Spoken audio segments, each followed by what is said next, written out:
चलिए नमस्कार।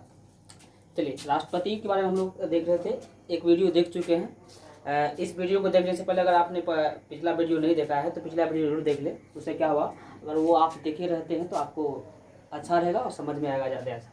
चलिए ऐसे भी समझ में आएगा, कोई दिक्कत नहीं है। अगर वो वीडियो नहीं देखें तब भी समझ में आएगा, लेकिन उसको देख लीजिए क्योंकि उसमें बहुत सारा क्वेश्चन है कि बहुत इंपॉर्टेंट है और एग्जाम में आता रहता है। चलिए तो देखते हैं हम लोग राष्ट्रपति क्या है, प्रेसिडेंट यानी राष्ट्रपति के बारे में। ठीक है, आज देखते हैं राष्ट्रपति के जो पीछे कुछ एक्स्ट्रा तथ्य था उसको हम फर्स्ट वीडियो में देख चुके हैं, तो आप लोग देख लीजिएगा। और हम देखते हैं भारत के राष्ट्रपति होने के लिए क्या क्या योग्यता, क्या क्या होना चाहिए। भारत के राष्ट्रपति बनेंगे तो उसकी क्या विशेषता है, उसके बारे में हम लोग देखने वाले हैं।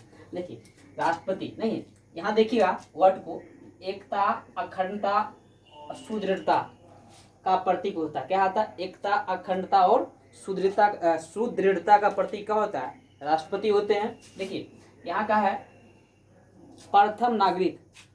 प्रथम नागरिक क्वेश्चन पूछता है, प्रथम नागरिक कौन होते हैं? तो प्रथम नागरिक राष्ट्रपति होते हैं। यहाँ ध्यान रखिएगा कौन होता है? प्रथम नागरिक राष्ट्रपति होते हैं। देखिए यहाँ पे अनुच्छेद 52, अब देखिए अनुच्छेद 52 में कहा गया है कि भारत में एक राष्ट्रपति होंगे, भारत में एक राष्ट्रपति होंगे। लेकिन कुछ बात है इसमें, यहाँ ध्यान से देखिए।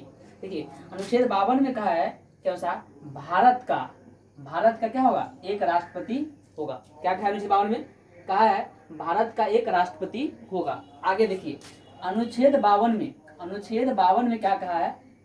52 में होगा शब्द, देखिए कौन शब्द? ये होगा शब्द। इस होगा शब्द के लिए यूज किया गया है शैल बी। क्या यूज किया गया? होगा, भारत में एक राष्ट्रपति होगा, उस होगा शब्द के लिए जो इंग्लिश में यूज किया गया है, क्या यूज किया है? शैल बी का यूज किया होगा। और शैल बी से देखिए क्या यहाँ पे है, शैल बी यूज किया गया है, प्रयोग किया गया है जिसका अर्थ है भारत का राष्ट्रपति अपने पद पर सदैव विद्वान होगा। भारत का राष्ट्रपति अपने पद पर सदैव रहेंगे और यह पद क्या, ये देखिए यहाँ लगा हुआ कभी, यह पद कभी खाली नहीं रखा जा सकता है। भारत में राष्ट्रपति का पद कभी भी खाली नहीं रखा जा सकता है। आगे, और न ही क्या करता है? न ही समाप्त किया जा सकता है। अनुच्छेद 52 में जो होगा शब्द यूज किया गया है, कौन शब्द? जो होगा शब्द यूज किया गया है, उस होगा शब्द के यूज किया गया है शैल बी का यूज किया हुआ। शैल बी का यूज किया है, इसका मतलब वहाँ पे है कि भारत में राष्ट्रपति का पद कभी भी खाली नहीं रखा जा सकता है और न ही इस पद को, न ही राष्ट्रपति के पद को समाप्त किया जा सकता है। चलिए आगे, भारत में कार्यपालिका का प्रधान किसका? कार्यपालिका का प्रधान कौन होते हैं? राष्ट्रपति होते हैं। भारत में कार्यपालिका का प्रधान कौन होते हैं? राष्ट्रपति होते हैं। संघ की सभी कार्यपालिका की शक्तियां किसके? राष्ट्रपति के पास होती है। संघ की सभी कार्यपालिका की शक्तियां किसके पास होता है? राष्ट्रपति के पास होते हैं। लेकिन संविधान का स्वयं या अधीनस्थ, लेकिन देखिए, और जिसका प्रयोग हुआ जिसका वो प्रयोग करते हैं उसका प्रयोग संविधान के अनुसार स्वयं या अधीनस्थ पदाधिकारियों के माध्यम से करवाता है। स्वयं कर सकता है या अपने द्वारा चुने गए पदाधिकारी है उससे वो करवा सकते हैं। ऐसा कहा गया किसमें? अनुच्छेद 53(1) में। शायद हम लोग पिछला वीडियो में इस बात को भी देखे थे। आगे, भारत सरकार की समस्त कार्यवाही राष्ट्रपति के नाम से, किसके नाम से? राष्ट्रपति के नाम से की जाती है। सभी कार्यपालिका की जो है कार्यवाही राष्ट्रपति के नाम से की जाती है। फिर भी राष्ट्रपति नाम मात्र का कार्यपालिका प्रधान होता है। नाम मात्र का कार्यपालिका प्रधान होता है। आगे पढ़िए, क्योंकि कार्यपालिका की वास्तविक शक्ति प्रधानमंत्री और मंत्रिमंडल के पास होता है। क्या है? राष्ट्रपति, देखिए भारत सरकार की समस्त कार्यपालिका कार्यवाही राष्ट्रपति के नाम से की जाती है। फिर भी राष्ट्रपति नाम मात्र का कार्यपालिका प्रधान होता है, क्योंकि वास्तविक शक्ति प्रधानमंत्री व मंत्रिमंडल के पास होता है। नहीं, ध्यान से देखिएगा कि वास्तविक शक्ति किसके पास होता है? प्रधानमंत्री व मंत्रिमंडल के पास होता है। राष्ट्रपति पद के लिए योग्यता, राष्ट्रपति अगर भारत के राष्ट्रपति बनेंगे उसके लिए क्या क्या योग्यता है वो जानते हैं कि अगर कोई व्यक्ति भारत के राष्ट्रपति बनेंगे तो उसके लिए उसके पास क्या क्या होना चाहिए। अगर उतना चीज़ है तो वो राष्ट्रपति बन सकते हैं, अर्थात नहीं बन सकते, वो योग्यता इनके पास होना चाहिए। योग्यता ये है पहला। अच्छा, इसके राष्ट्रपति की योग्यता के बारे में कहा गया है अनुच्छेद 58। एक जगह हम आपको अनुच्छेद इसके बारे में जितना था एक जगह कलेक्ट करके बताएंगे, फिलहाल इसको भी देख लीजिए। कहता है राष्ट्रपति पद के लिए योग्यता किसके? अनुच्छेद 58 में। क्या 58 में है? तो कहता है भारत का नागरिक हो। राष्ट्रपति बनने के लिए भारत का नागरिक होना जरूरी है, भारत का नागरिक हो। आगे 35 वर्ष की आयु पूरा कर चुका हो, भारत का नागरिक हो पहला। दूसरा 35 वर्ष की आयु पूरा कर चुका हो। और तीसरा वह लोकसभा का सदस्य निर्वाचित होने की योग्यता रखता हो। पहला भारत का नागरिक हो, दूसरा 35 वर्ष की आयु पूरा कर चुका हो और वह लोकसभा का सदस्य निर्वाचित होने की योग्यता रखता हो।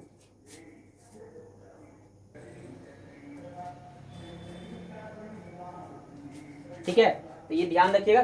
देखिए, भारत का नागरिक होना चाहिए, 35 वर्ष की आयु पूरा कर चुका होना चाहिए, लोकसभा का सदस्य बनने की योग्यता रखता हो, और एक वह किसी लाभ के पद पर न हो, वह किसी लाभ के पद पर न हो। इतनी अगर उसके पास योग्यता है तो वो भारत के राष्ट्रपति बन सकते हैं। आगे देखिए, लाभ का पद समझिए। देखिए यहाँ पे लिखा है वह किसी लाभ के पद पर न हो। क्या हो? किसी लाभ के पद पर न हो। देखिए, लाभ के पद पर नहीं हो, लाभ के पद का निर्धारण कौन करते हैं? संसद के द्वारा किया जाता है। लाभ के पद पर है या नहीं उसका निर्धारण कौन करते हैं? वो संसद के द्वारा किया जाता है। वर्तमान में देखिए, वर्तमान में राष्ट्रपति, उपराष्ट्रपति, राज्यों के राज्यपाल, संघ अथवा राज्यों क्या मंत्री को लाभ का पद नहीं माना जाता है। कौन कौन चीज?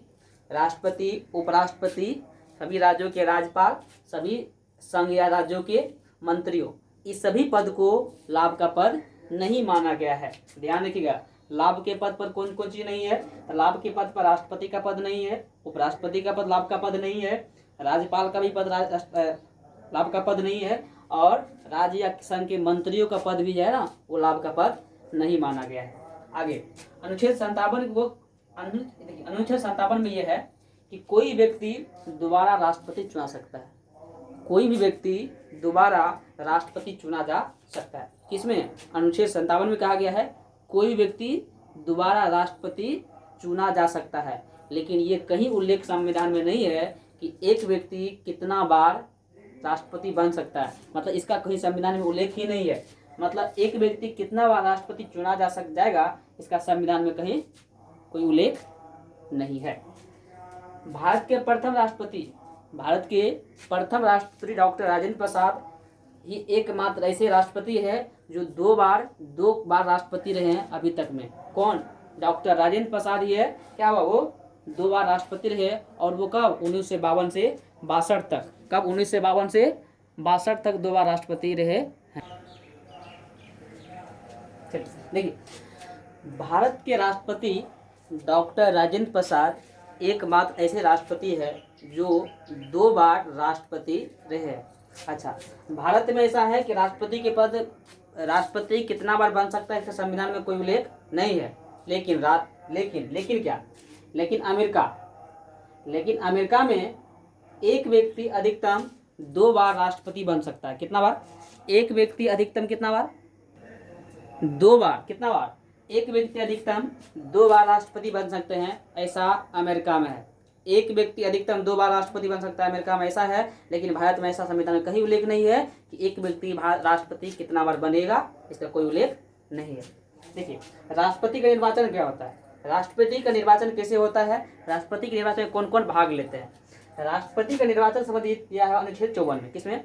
अनुच्छेद 54 में राष्ट्रपति के निर्वाचन संबंधी निर्वाचन कैसे होगा इसके बारे में दिया गया है। क्या दिया है? देखिए, तो राष्ट्रपति के निर्वाचन में संसद का 2 सदन मतलब लोकसभा और राज्यसभा, संसद का दोनों सदन लोकसभा और राज्यसभा भाग लेते हैं, सदस्य भाग लेते हैं, प्लस राज्य विधानसभा के निर्वाचित सदस्य मतलब विधायक जो होते हैं, जो भी विधायक होते हैं, चाहे वो केंद्र शासित प्रदेश हो, केंद्र शासित प्रदेश में हो या फिर राज्य में हो, दोनों भाग ले सकते हैं। मतलब संसद का दोनों सदन, राज्य विधानसभा के निर्वाचित सदस्य मतलब लोकसभा और राज्यसभा, विधायक केंद्र शासित प्रदेश और राज्य, ये सब मिलके इसके चुनाव में भाग ले सकते हैं। ठीक है, आगे देखिए, उम्मीद करते समझ में आ गया होगा। आगे, राष्ट्रपति के चुनाव में मतदान की अनुमति नहीं है। ये बहुत बढ़िया इंपॉर्टेंट चीज है, इसको भी ध्यान रखिए। राष्ट्रपति के चुनाव में कौन भाग नहीं ले सकता है? देखिए, राष्ट्रपति के चुनाव में भाग नहीं लेते हैं लोकसभा के मनोनीत सदस्य। लोकसभा में जो सदस्य को मनोनयन करते हैं राष्ट्रपति, वो इसमें चुनाव में भाग नहीं ले सकता, वो मतदान नहीं कर सकता है। लोकसभा के मनोनीत सदस्य क्या कर सकते हैं? वो अपना मत नहीं दे सकते हैं राष्ट्रपति के चुनाव में। आगे, राज्यसभा के मनोनीत सदस्य वो भी नहीं दे सकते हैं। राज्य विधानसभा के क्या मनोनीत सदस्य वो भी नहीं लेंगे, और राज्य के विधान परिषद के सदस्य भी भाग नहीं ले सकते हैं। ध्यान रखिएगा, लोकसभा जो मनोनयन होता है, राज्यसभा में जो मनोनयन होता है, विधानसभा में जो मनोनयन होता है, या फिर विधान परिषद के सदस्य, ये सभी राष्ट्रपति के चुनाव में भाग नहीं ले सकते हैं। उम्मीद करते हैं आप लोग को इतना चीज समझ में आ गया होगा। अगर समझ में आता है, इसको बढ़िया से कंटिन्यू करके पूरा देखा कीजिए, वीडियो को पूरा देखिएगा। ठीक है, वीडियो बड़ा हो जाने की वजह से थोड़ा सा दिक्कत होता है अपलोड करने में, इसीलिए आपको पुनः अगला पार्ट मिलेगा। इसका बहुत सारा है, आपको बता रहा हूँ ना, जितना चीज़ आप जानते हैं राष्ट्रपति के बारे में शायद उससे आपको अधिक मिलेगा, बिल्कुल अधिक मिलेगा। बस आप वीडियो को पूरा देख लीजिए। चलिए, तब तक के लिए जय हिंद।